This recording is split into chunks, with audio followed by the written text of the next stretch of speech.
नमस्ते दोस्तों। हमारे स्पेशल सेशन जो कि आपको मदद करेंगे HSSC CET में और CET के बाद होने वाले मेंस एग्जाम में। और उसी श्रृंखला में आज हम बात करेंगे आधुनिक भारत का इतिहास। और आधुनिक भारत के इतिहास में आज हम बात करेंगे यूरोपीय कंपनियों का आगमन, यानी उन कंपनियों का आगमन जो यूरोप से आई थी वो भारत में कैसे हुआ, कब हुआ और कैसे कैसे, पहले कौन सी कंपनी आई और बाद में कौन सी आई। चलो स्टार्ट करते हैं आज का सेशन। हम आपको बता दें, पुर्तगालियों और स्पेन वासियों ने, यानी ये यूरोपीय महाद्वीप के दो देश हैं, ने भौगोलिक खोजों का युग आरंभ किया। पुर्तगाल के राजकुमार हेनरी द नेविगेटर के सतत प्रयासों से ही भौगोलिक खोज का कार्य आसान हुआ, यानी इन्होंने भौगोलिक खोज का शुरुआत की। फिर पुर्तगाल के राजकुमार थे हेनरी द नेविगेटर, उनके प्रयासों से ये भौगोलिक खोज का कार्य आसान हुआ। पुर्तगाल के नाविक बार्थोलोमेव डियाज ने 1487 ईस्वी में उत्तर महासा अंतरिक्ष की खोज की, जिसे तूफानी अंतरिक्ष कहा जाता है। वहीं 1494 में यानी 1494 ईस्वी में स्पेन के निवासी कोलंबस ने भारत पूछने का मार्ग ढूंढते हुए अमेरिका की खोज कर दी। यानी स्पेन का यात्री था कोलंबस, जिसे जो भारत की खोज के लिए निकला था वो भारत तो नहीं पूछ पाया, वो अमेरिका की खोज उसने कर दी। यानी कोलंबस ने ही सबसे पहले अमेरिका को देखा और अमेरिका की खोज की 1494 में।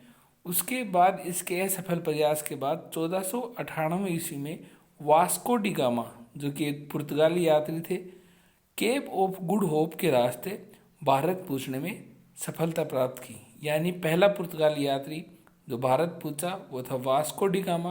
कहाँ के थे? वो पुर्तगाली के थे। वो यूरोप से भारत कैसे पूछे? केप ऑफ गुड होप के जरिए। इससे पहले जो यात्री थे कोलंबस, जो स्पेन के निवासी थे, वो भारत खोज के लिए तो निकले थे, लेकिन उन्होंने अमेरिका की खोज कर दी।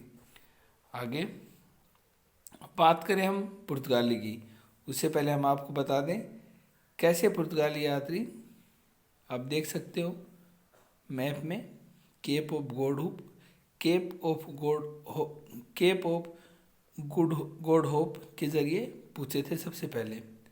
अब बात करें पुर्तगाली कंपनी की। यूरोपियन देशों में सर्वप्रथम पुर्तगाली भारत आए, यानी सबसे पहले पुर्तगाली कंपनी ही भारत आई थी। सबसे पहले जो पुर्तगाली आए थे वो आए थे वास्को डी गामा 1498 में। वास्को डी गामा ने यूरोप से भारत के लिए समुद्री मार्ग की खोज की। हम आपको बिल्कुल क्लियर बता दें कि भारत का तो पहले भी पता था यूरोप की भारत है, लेकिन समुद्री मार्ग से अगर कोई यूरोपियन सबसे पहले भारत पूछा था तो वो था वास्को डी गामा। वह पुर्तगाल के शासक के प्रतिनिधि के रूप में भारत आया था। वास्को डी गामा गुजराती पथ प्रदर्शक अब्दुल मजीद की सहायता से उत्तर मासा अंतरिक्ष का चक्कर लगाते हुए 17 मई 1498 को कालीकट के प्रसिद्ध बंदरगाह कप कडापू पर अपना बेड़ा उतारा। एग्जामिनर आपसे पूछ सकता है, पुर्तगाली यात्री वास्को डी गामा को भारत की खोज में किसने मदद की? किस गुजराती पथ प्रदर्शक ने मदद की? वो थे अब्दुल मजीद। इसके अलावा वो कहाँ पूछे? वो कालीकट पूछे, और कालीकट के कप कडाबू बंदरगाह पे वास्को डी गामा पहली बार पूछे। इसके बाद कालीकट के हिंदू राजा ने, जिसकी पैतृक उपाधि जमोरिन थी, उसका हार्दिक स्वागत किया तथा उसे मसाले व जड़ी बूटियों इत्यादि ले जाने का आदेश दिया। जब वास्को डी गामा कालीकट पूछा तो वहाँ के हिंदू राजा, जिसकी पैतृक उपाधि थी जमोरिन, ने उसका हार्दिक स्वागत किया और उसे मसाले व जड़ी बूटियों इत्यादि भी ले जाने का आदेश दिया। वास्को डी गामा काली मिर्च लेकर अपने हेक्टर नामक जहाज से पुर्तगाल वापस चला गया। एग्जामिनर आपसे पूछ सकता है, जिस जहाज से वास्को डी गामा भारत पहुंचा था उसका नाम क्या था? उसका नाम था हेक्टर। वास्को डी गामा को इन वस्तुओं से यात्रा व्यय निकालने के पश्चात भी 60 गुना लाभ प्राप्त हुआ। यानी जो सामान वास्को डी गामा भारत से लेके गया था उसने उस पर 60 गुना लाभ प्राप्त हुआ। तत्पश्चात जब उसने अपना पूरा व्यय जो यात्रा में उसका खर्च हुआ था वो निकाल दिया, उसके बाद भी इसने कालीकट बंदरगाह में एक अरबी जहाज पकड़कर जमोरिन को उपहार स्वरूप भेंट भी किया। पेट्रो अल्वारेज कैब्राल 1500 ईस्वी में भारत पहुंचने वाला दूसरा पुर्तगाली था। यानी 1498 में सबसे पहले जो पुर्तगाली पहुंचा भारत वो था वास्को डी गामा, और वहीं 2 साल बाद 1500 में एक पुर्तगाली पहुंचा भारत, वो था पेड्रो अल्वारेज कैब्राल, जो कि 1500 ईस्वी में भारत पहुंचने वाला दूसरा पुर्तगाली था। वहीं 1500 के बाद 1498 में जब वास्को डी गामा भारत पहुंचे थे, वो फिर दोबारा पुनः भारत आए 1502 में। यानी सबसे पहले वास्को डी गामा भारत आए 1498 में। वो पहले पुर्तगाली यात्री थे, उन्होंने भारत की खोज की। भारत की खोज नहीं, भारत के समुद्री मार्ग की खोज की।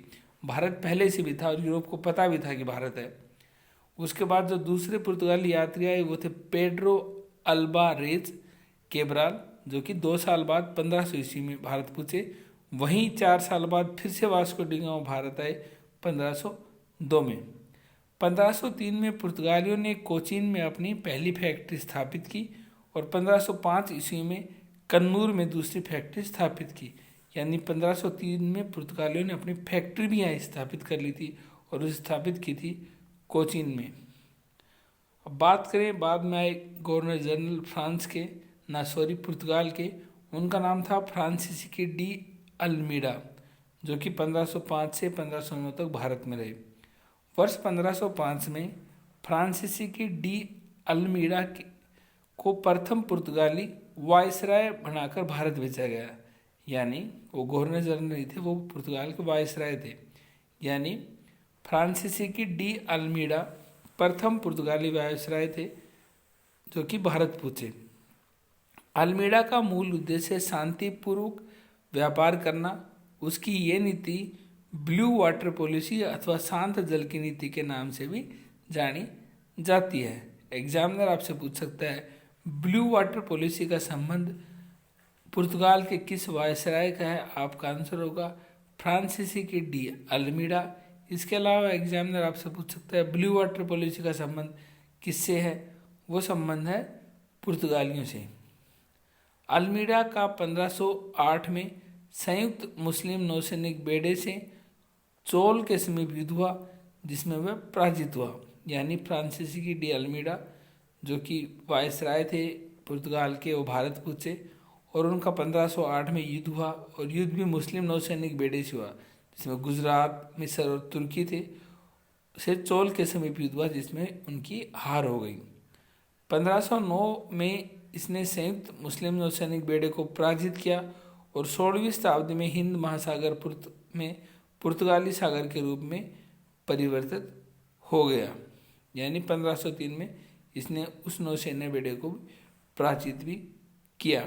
फ्रांसिस्को डी अल्मीडा के बाद आते हैं पुर्तगाल के दूसरे वायसराय जिसका नाम था अल्फांसो डी अल्बुकर्क।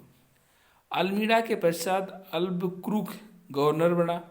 उसने कोचीन को पुर्तगालियों का मुख्यालय बनाया। यानी कोचीन को पुर्तगालियों का मुख्यालय किसने बनाया? फ्रांसिस्को डी अल्बुकर्क ने। और उससे पहले जो वायसराय थे वो थे फ्रांसिस्को डी अल्मीडा, ये है अल्फांसो डी अल्बुकर्क। अल्बुकर्क को भारत में पुर्तगाली शक्ति का वास्तविक संस्थापक माना जाता है। एग्जामिनर आपसे पूछेगा कि पुर्तगालियों का वास्तविक संस्थापक कौन है, फ्रांसिस्को डी अल्मीडा या अल्फांसो डी अल्बुकर्क? तो आपका आंसर होगा पुर्तगालियों का वास्तविक संस्थापक है अल्फांसो डी अल्बुकर्क। इसके अलावा अल्बुकर्क भारत में पुर्तगाली शक्ति का वास्तविक संस्थापक था। 1510 में अल्बुकर्क ने बीजापुर के आदिल शाह यूसुफ से सुल्तान से गोवा भी जीत लिया था। अल्बुकर्क ने विजयनगर के शासक कृष्णदेवराय से मिलकर भटकल में एक किला बनाने का आदेश प्राप्त कर लिया था।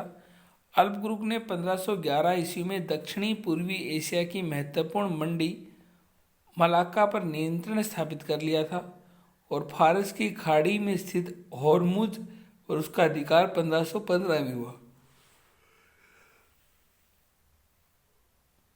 इसके अलावा अल्बुकुर्क भारत में स्थायी पुर्तगाली आबादी बसाना चाहता था, इसलिए उसने स्वदेश वासियों को भारतीय स्त्रियों से विवाह करने के लिए भी प्रोत्साहित किया। फ्रांसीसी डी अल किसने प्रोत्साहित किया? Afonso de Albuquerque. और इससे पहले जो वायसराय थे वो थे फ्रांसीसी डी अल्मीडा, यानी जो प्रोत्साहित किया वो था अल्फांसो डी अल्बुकुर्क, जिसने भारत में स्थायी पुर्तगीज आबादी बसाना चाहता था। 1510 में प्रथम चर्च का निर्माण गोवा में किया गया, जिसका नाम सेंट जेवियर चर्च रखा गया। अल्बुकुर्क ने अपने क्षेत्र में सती प्रथा को निषिद्ध कर दिया। 1515 में उसकी मृत्यु के पश्चात पुर्तगाली को सबसे प्रबल जलशक्ति बन चुके थे, यानी अल्बुकुर्क की मृत्यु 1515 में हो गई थी। तब तक पुर्तगाली भारत की सबसे प्रबल जल शक्ति यानी समुद्र में इनका साम्राज्य स्थापित हो चुका था। इसके बाद जो अगले जो आए वो थे नूनो डी कुन्हा। इसने 1530 ईस्वी में सरकारी कार्यालय को कोचीन से गोवा स्थानांतरित कर दिया था और इस प्रकार गोवा में पुर्तगाली राज्य को औपचारिक राजधानी भी बनाया। ये बनाया नूनो डी कुन्हो। 1529 से 38 तक ये रहे। इसके अलावा हम आपको बता दें, कुन्हो ने 1534 ईस्वी में कृष्णा बेसिन और 1535 ईस्वी में दीव पर अधिकार कर लिया। इसका गुजरात के शासक बहादुर शाह से कृष्णा बेसिन के विषय में समझौता हो गया, परंतु वहां दीवार खड़ी करने के प्रश्न पर बहादुर शाह ने पुर्तगालियों का विवाद हो गया, जिसके कारण बहादुर शाह समुद्र से गिरकर डूब गया और पुर्तगालियों ने सामुद्रिक भारतीय साम्राज्य को अस्तवादो द इंडिया नाम दिया। उन्होंने हिंद महासागर में होने वाले व्यापार को नियंत्रित करने और उस पर कर लगाने का प्रयास भी किया। पुर्तगालियों ने कार्टेज अरमेडा काफिला व्यवस्था द्वारा एशियाई व्यापार पर गहरा प्रभाव डाला। पुर्तगाली अपने आप को सागर के स्वामी कहते थे तथा कार्टेज अरमेडा व्यवस्था को उचित ठहराते थे।